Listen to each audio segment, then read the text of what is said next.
கவுண்டம்பட்டின்ற இந்த கிராமத்துக்கு வந்து உப்பு தண்ணி தானா? காவேரி கூட்டு குடிநீர் திட்டம் இந்த ஊருக்கு இல்ல. இந்த ஊர் பேர் கவுண்டம்பட்டிங்க. இது திருச்சியில இருந்து 17 கிலோமீட்டர் தொலைவுல இருக்கு. காவேரி இங்க இருந்து 10 கிலோமீட்டர்ல இருக்கு. ஆனா காவேரி கூட்டு குடிநீர் திட்டம் இந்த ஊருக்கு இல்ல.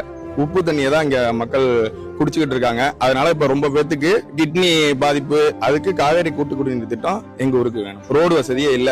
இங்க வந்து ஒரு 200 குடும்பம் இருக்கு. 200 குடும்பமும் அந்த சுடுகாட்டு வழியா போகணும். சாக்கடை வசதியும் சரியா இல்ல. இந்த ஊருக்கு போர்டு இருக்கா? இந்த ஊருக்கு போர்டே இல்ல மேடம். இருந்துச்சு, ரோடு எக்ஸ்டெண்ட் பண்ணாங்க, அதுல எடுத்துட்டாங்க. அதுக்கப்புறமும் அந்த போர்டை வைக்கவே இல்ல. நெடுஞ்சாலைத்துறை அந்த போர்டை வைக்கவே இல்ல. ஹாஸ்பிட்டல் ஒண்ணு கூட இங்க இல்ல. பால்வாடி இல்ல மக்களுக்கு. இந்த ஊர்ல பேங்க் இல்ல. 200 குடும்பம் இருக்கு. நாங்க ஒரு 5 கிலோமீட்டர் தொலைவுல போய் தான் ரேஷன் கடைக்கு போற மாதிரி இருக்கு. விவசாயம் பண்றோம், எல்லாம் மாடு வச்சிருக்காங்க. அதுக்கு வந்து கால்நடை மருத்துவமனையும் இல்ல. அதையும் அந்த ஃபெசிலிட்டிஸையும் செஞ்சு கொடுத்தா நல்லா இருக்கும். இந்த ஊர் மக்கள் எல்லாருமே சாதாரண விவசாயிகளா இருந்துட்டு இருக்காங்க. ஆடு மாடு வச்சு விவசாயம் பண்ணிட்டு இருக்காங்க. சோ இந்த கவுண்டம்பட்டின்ற இந்த கிராமத்துக்கு ஒரு சொல்யூஷன்